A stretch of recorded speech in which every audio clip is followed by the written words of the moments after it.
मिस्र में सैकड़ों सालों से इसराइलियों की संख्या बढ़ती जा रही थी। यूसुफ और उसके भाइयों के समय में वे मिस्र में बस गए थे, लेकिन समय के साथ मिस्र का राजा बदल गया। एक नए फिरौन ने सत्ता संभाली, जिसे यूसुफ और उसके कामों का कोई ज्ञान नहीं था। उसने देखा कि इसराइलियों की आबादी तेजी से बढ़ रही है और उन्हें खतरे के रूप में देखा। उसने सोचा, अगर ये लोग अधिक शक्तिशाली हो गए तो किसी युद्ध के समय हमारे दुश्मनों के साथ मिलकर हमें हरा देंगे। इस डर से फिरौन ने उन्हें गुलाम बना लिया, लेकिन उनकी संख्या कम नहीं हुई। अंत में उसने एक क्रूर आदेश दिया कि हर नवजात इजरायली लड़के को नील नदी में फेंक दिया जाए। ऐसे कठिन समय में एक लेवी परिवार में एक लड़का पैदा हुआ। उसकी माँ ने जैसे ही उसे देखा, उसे छिपाने का फैसला किया। 3 महीने तक उन्होंने उसे छिपाए रखा, लेकिन जब और छिपाना संभव नहीं हुआ तो उसकी माँ ने एक टोकरी बनाई, उसे गारे और डामर से सील करके जलरोधी बनाया और उसमें अपने बच्चे को रखकर नील नदी के किनारे झाड़ियों में छोड़ दिया। बच्चे की बड़ी बहन मिरियम दूर से देखती रही। उसी समय फिरौन की बेटी नदी में स्नान करने आई। उसने उस टोकरी को देखा और जब उसे खोला तो बच्चा रोने लगा। उसका दिल पिघल गया। यह इब्रानियों का बच्चा है, उसने कहा। मिरियम पास आई और कहा, क्या मैं आपके लिए एक इस्राएली महिला को बुलाऊं जो इसे दूध पिला सके? फिरौन की बेटी ने सहमति दी। मिरियम ने अपनी माँ को बुलाया। मूसा की माँ ने उसे पाला। जब बच्चा बड़ा हुआ तो उसे फिरौन की बेटी के पास ले जाया गया, जिसने उसका नाम मूसा रखा, जिसका अर्थ है पानी से निकाला गया। मूसा ने फिरौन के महल में परवरिश पाई, लेकिन उसका दिल हमेशा अपने लोगों के लिए धड़कता था।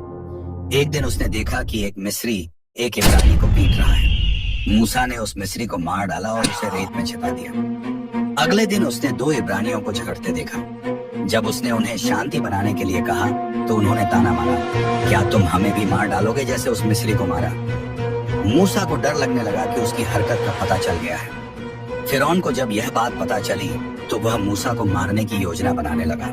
मूसा डरकर मिद्यान देश भाग गया। वहां उसने यित्रो नामक पुजारी की बेटियों को कुएं पर परेशान होते देखा और उनकी मदद की। इसके बदले में यित्रो ने मूसा को अपने घर में जगह दी और बाद में अपनी बेटी सिप्पोरा का विवाह उससे कर दिया। मिद्यान में एक दिन मूसा भेड़ों को चराते हुए होरेब पर्वत पर पहुंचा। वहां उसने एक अद्भुत दृश्य देखा। एक झाड़ी जल रही थी, लेकिन भस्म नहीं हो रही थी। वह देखने के लिए पास गया।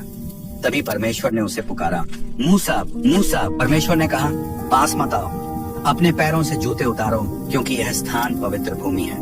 मैंने अपने लोगों का दुख देखा है। मैं चाहता हूँ कि तुम मिस्र जाओ और फिरौन से कहो कि मेरे लोगों को आजाद करे। मूसा डर गया। उसने कहा, मैं कौन हूँ जो यह काम कर सकूं? लेकिन परमेश्वर ने उसे आश्वासन दिया, मैं तुम्हारे साथ हूँ। मूसा और उसका भाई हारून मिस्र लौटे और फिरौन से कहा, परमेश्वर कहता है, मेरे लोगों को जाने दो। लेकिन फिरौन ने उनकी बात नहीं मानी। परमेश्वर ने मिस्र पर 10 विपत्तियां भेजी। पहली, नील नदी का पानी खून में बदल गया। दूसरी, मेंढकों की भरमार हो गई। तीसरी, जूं ने पूरे देश को घेर लिया। चौथी, मक्खियों का प्रकोप हुआ। 5वीं, मिस्र के पशु मर गए। 6वीं, फोड़े फूंसी उठने लगी। 7वीं, ओलों की भारी बारिश हुई। 8वीं, टिड्डियों ने फसलें बर्बाद कर दी। 9वीं, 3 दिनों तक घना अंधकार छाया रहा। जब परमेश्वर ने मिस्र के फिरौन को 10वीं विपत्ति भेजने का फैसला किया तो उन्होंने मूसा से कहा कि इस्राएलियों से कहो, एक निर्दोष मेमने का खून लेकर अपने घर के दरवाजे के चौखट पर लगाओ। जब मृत्यु का दूत मिस्र में घूमेगा तो वह इस निशान को देखकर तुम्हारे घरों को छोड़ देगा। इस्राएलियों ने परमेश्वर की आज्ञा का पालन किया। उन्होंने मेमने का खून अपने दरवाजे पर लगाया। दूत मिस्र में घूमा तो उसने इस चिन्ह को देखा और इस्राएलियों के घरों को छोड़ दिया। इस तरह इस्राएली बच्चों की जान बच गई, जबकि मिस्र के सभी प्रथम जात मर गए, जिसमें फिरौन का इकलौता पुत्र भी शामिल था। इस्राएलियों ने विश्वास रखा और परमेश्वर की आज्ञा का पालन किया, जिसके कारण वे इस भयानक विपत्ति से बच गए। अंततः फिरौन ने हार मान ली और इस्राएलियों को जाने दिया। मिस्र से निकलने के बाद फिरौन ने फिर से इस्राएलियों का पीछा किया। जब वे लाल सागर के किनारे पहुंचे तो मूसा ने परमेश्वर से प्रार्थना की। परमेश्वर ने सागर को विभाजित कर दिया और इस्राएली सूखी भूमि पर चलकर पार हो गए। मिस्र की सेना ने उनका पीछा किया, लेकिन सागर का पानी लौट आया और उनकी सेना डूब गई। जब इस्राएली लाल समुद्र पार करके माराह पहुंचे तो उनके पास पीने के लिए पानी नहीं था। वहां जो पानी था वह बहुत कड़वा था, इसीलिए उस जगह का नाम माराह पड़ा, जिसका अर्थ है कड़वा। लोग प्यास से तड़पने लगे और मूसा से शिकायत की। मूसा ने परमेश्वर से प्रार्थना की और परमेश्वर ने एक लकड़ी दिखाई। जब मूसा ने वह लकड़ी पानी में डाली तो पानी मीठा हो गया और इसराइलियों ने अपनी प्यास बुझाई। मर्रा से आगे बढ़ने पर इसराइली सिन के जंगल में पहुंचे। वहां भोजन की कमी हो गई और लोग मूसा और हारून से शिकायत करने लगे। उन्होंने कहा, हम मिस्र में रहते हुए मरे होते, कम से कम वहां हमें खाने को रोटी और मांस मिलता था। परमेश्वर ने उनकी भूख मिटाने के लिए आकाश से मन्ना बरसाया। मन्ना सफेद रंग का और स्वाद में मधु के समान था। शाम को परमेश्वर ने बटेर भेजी, जिन्हें इसराइलियों ने पकाया और खाया। सिन के जंगल से रेफिदीम तक की यात्रा में फिर से पानी की समस्या खड़ी हो गई। प्यास से बेहाल लोग मूसा से झगड़ने लगे। मूसा ने परमेश्वर से मदद मांगी। परमेश्वर ने मूसा को एक चट्टान पर छड़ी मारने का निर्देश दिया। जैसे ही मूसा ने चट्टान पर छड़ी मारी, उसमें से पानी निकल आया और लोगों की प्यास बुझ गई। लेकिन एक और समय आया जब लोग दोबारा प्यासे हुए। इस बार मूसा क्रोधित हो गया क्योंकि लोग बार बार शिकायत कर रहे थे। परमेश्वर ने मूसा से कहा कि वह चट्टान से केवल बोले, पर मूसा ने गुस्से में चट्टान पर 2 बार लाठी मारी। पानी निकला और इसराइलियों ने अपनी प्यास बुझाई। इसके बाद इसराइली सीनै पर्वत के पास पहुंचे। कुछ समय बाद परमेश्वर फिर से पर्वत सीनाई पर आए। मूसा परमेश्वर से मिलने के लिए सीनाई पर्वत पर चढ़ गए।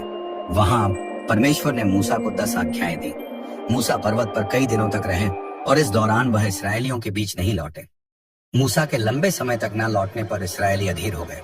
वे परमेश्वर की आज्ञाओं से भटक गए और हारून से कहा, हमारे लिए ऐसा कुछ बनाओ जिसकी हम पूजा कर सकें। उनकी जिद पर हारून ने उनका सोना इकट्ठा करके एक बछड़ा बनाया।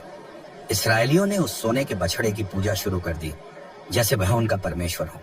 जब मूसा पर्वत से नीचे उतरे और यह देखा तो उनका हृदय दुख और क्रोध से भर गया। उन्होंने पत्थर की तख्तियों को जमीन पर फेंक दिया और वे टूट गईं। उन्होंने तुरंत उस बछड़े को लिया, उसे आग में जलाकर नष्ट कर दिया। मूसा का हृदय टूट चुका था कि जिस परमेश्वर ने उन्हें मिस्र से छुटकारा दिलाया, उसी के विरुद्ध उनके लोग विद्रोह कर चुके हैं। इसके बाद मूसा ने परमेश्वर के सामने गिरकर उनके पापों के लिए क्षमा मांगी। उन्होंने गिड़गिड़ाते हुए कहा, हे परमेश्वर, यदि आप इन्हें क्षमा नहीं करेंगे तो कृपया मेरा नाम भी अपने जीवन के पुस्तक से मिटा दीजिए। परमेश्वर ने मूसा की प्रार्थना सुनी और उन्हें फिर से पर्वत सीनाई पर बुलाया। उन्होंने मूसा से कहा कि वे नई पत्थर की तख्तियां लेकर आएं। फिर अपनी करुणा और प्रेम में परमेश्वर ने उन तख्तियों पर दोबारा 10 आज्ञाएं लिखी और परमेश्वर ने मूसा को निर्देश दिया कि वह एक पवित्र तंबू बनाए, जहां उसकी उपस्थिति इसराइलियों के बीच रहे। तंबू को पवित्र रूप से सजाया गया और परमेश्वर की महिमा वहां दिखाई देने लगी। कुछ समय बाद जब इसराइली कनान की सीमा पर पहुंचे तो मूसा ने 12 लोगों को देश की जासूसी के लिए भेजा। वे वापस लौटे और बताया कि वह देश दूध और शहद से भरपूर है, लेकिन वहां के लोग शक्तिशाली और शहर मजबूत हैं। 10 जासूसों ने डर फैलाया, लेकिन केवल यहोशू और कालेब ने विश्वास दिखाया। लोगों के विश्वासघात के कारण परमेश्वर ने उन्हें 40 वर्षों तक जंगल में भटकने का दंड दिया। जब वे कनान देश के प्रवेश द्वार पर पहुंचे तो मूसा ने अपने उत्तराधिकारी यहोशू को हिम्मत और विश्वास का संदेश दिया। डरो मत, परमेश्वर स्वयं तुम्हारे साथ चलेगा और तुम्हें विजय दिलाएगा। परमेश्वर ने मूसा को पर्वत नब्बो पर बुलाया और वहां से कनान देश दिखाया, लेकिन आज्ञा और उल्लंघन के कारण उसे उसमें प्रवेश की अनुमति नहीं दी। उसने चट्टान से बातें करने के बजाय गुस्से में लाठी मारी थी, जिससे परमेश्वर की महिमा पूरी तरह प्रकट नहीं हुई। 120 वर्ष की आयु में मूसा ने अपनी आत्मा परमेश्वर को सौंप दी और परमेश्वर ने स्वयं उसे मोआब में दफनाया। इसराइलियों ने 30 दिन शोक मनाया और यहोशू ने नेतृत्व संभालकर परमेश्वर की योजना को आगे बढ़ाया।